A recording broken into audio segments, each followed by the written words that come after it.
kita akan dihormati, kita akan menjaga kepentingan nasional kita. Kalau kita buka buku ilmu pengetahuan yang paling dasar, kekuatan nasional harus ada kekuatan militer. Tanpa kekuatan militer, sejarah peradaban manusia mengajarkan bahwa bangsa itu akan dilindas seperti di Gaza sekarang ini. Akan diambil kekayaannya, akan diusir dari tanah airnya. Tidak bisa tidak, kita harus kuat. Kita harus kuat. Terima kasih.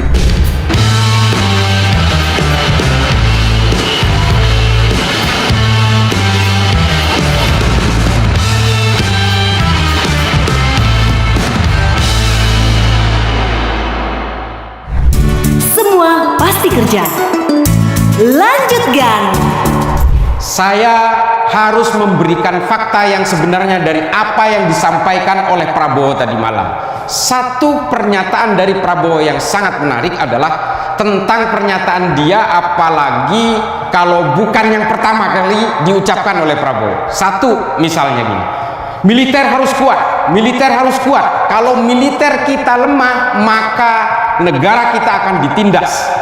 Negara yang militernya tidak kuat, maka semua kekayaan alamnya akan dirampas bangsa asing dan negara itu akan diduduki oleh bangsa asing.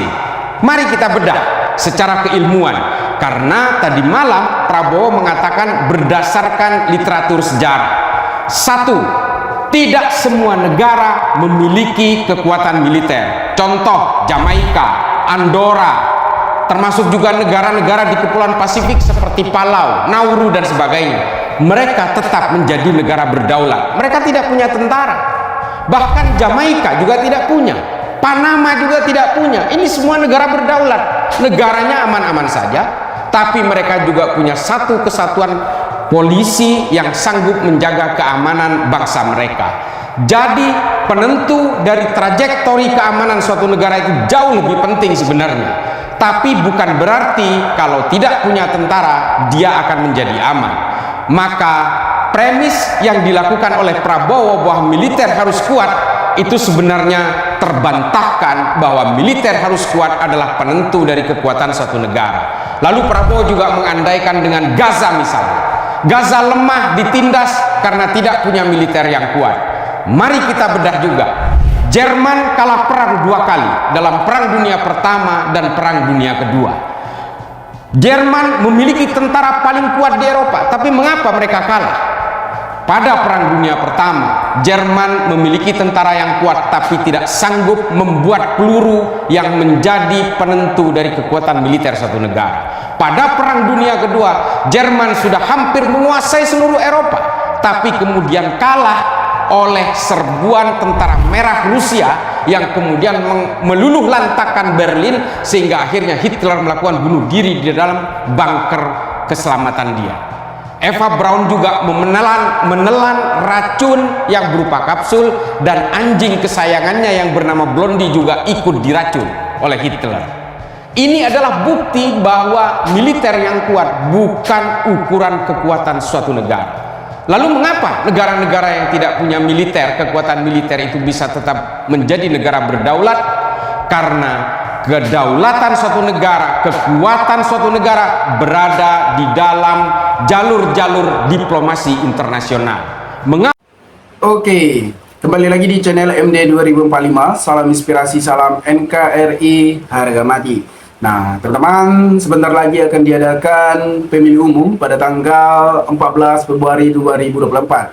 Tentunya saya meyakinkan bahwa saudara-saudara sudah memiliki pilihan yang tepat untuk NKRI ini dan sosok pemimpin yang bisa menggantikan Pak Jokowi di tahun 2024 sampai 2029 yang akan melanjutkan program-programnya. Teman-teman, kita sudah mendengarkan sedikit edukasi dari saudara kita mengenai Prabowo Subianto. Tentunya teman-teman sudah memahami hal tersebut, apa yang terjadi saat ini. Nah, di sini kita akan melihat informasi yang sangat menarik. Indonesia Indikator, Anies paling berjaya di sosmed. Usai debat Capres, Indonesia Indikator mengungkap calon presiden nomor urut 1 Anies Baswedan menjadi yang paling berjaya di media sosial selepas debat Pilpres 2024 pada Minggu 7 Januari 2024 malam.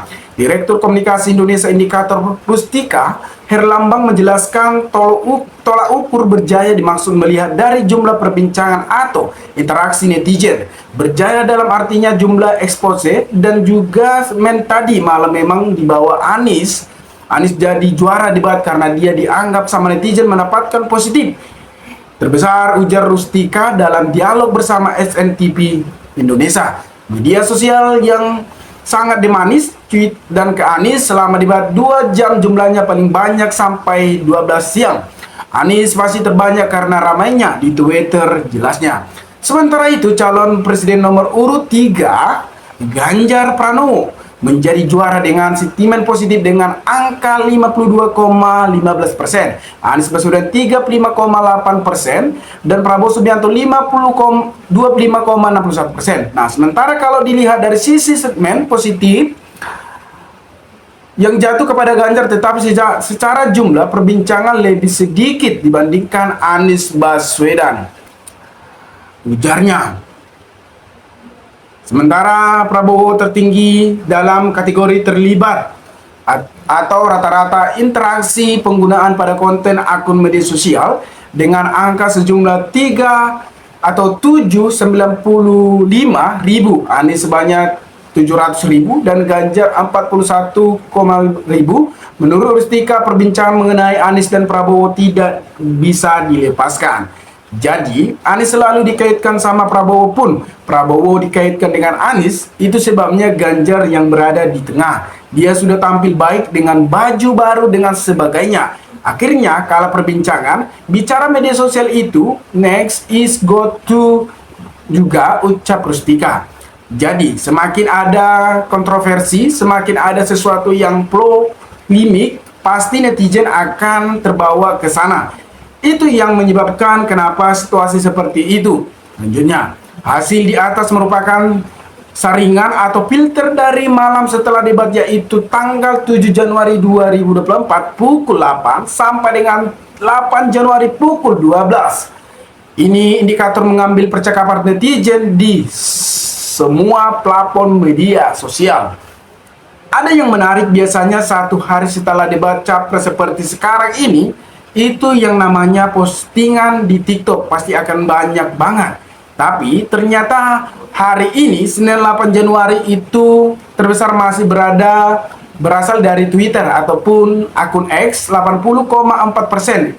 Itu sesuatu yang sangat jarang, ungkap Rustika. Isu ini bisa jadi terlalu elitis untuk TikToker, kata Rustika menjelaskan penyebab hal tersebut yang terjadi.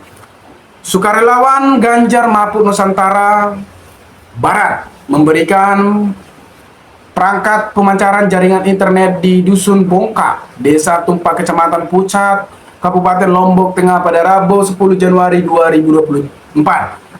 Diinisiasi oleh Ganjar Millennial Center yang juga bagaimana dari relawan Ganjar Mahfud. Bantuan ini diberikan agar warga di pelosok memiliki kesempatan yang sama dengan warga di perkotaan untuk mengakses internet cepat.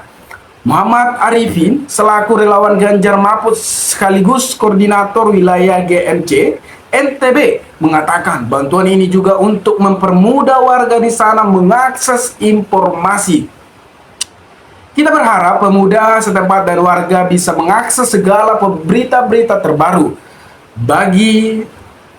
baik itu masalah politik dan baik hal-hal sehingga tidak menjadi tertinggal, kata Arifin.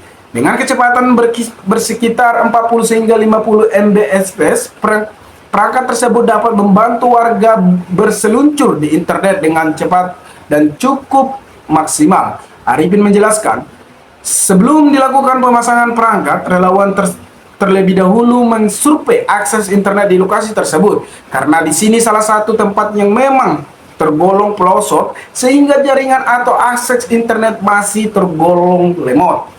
Pemasangan perangkat pun dilakukan dengan bergotong royong. Relawan menggandeng para pemuda setempat untuk bekerja sama memasang perangkat di pusat dusun. kita lihat antusias warga setempat. Begitu kita selesai instalasi, mereka langsung memanfaatkan, terutama manfaatkan untuk lebih banyak mengetahui visi misi Ayah Ganjar. Terus program-program kerja paslon nomor 3. Dia melanjutkan bantuan ini merupakan perwujudan dari salah satu program unggul Ganjar Mahfud yang ingin memberikan peralatan akses internet di negara Indonesia ini.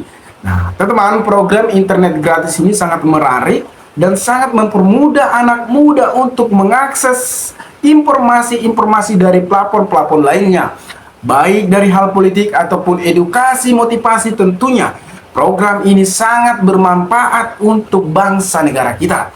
Nah, teman-teman dimanapun berada, maka berikanlah tanggapan teman-teman di kolom komentar agar kita bisa saling tukar pikiran satu antara lain. Salam inspirasi, salam NKRI MD 2045 melaporkan.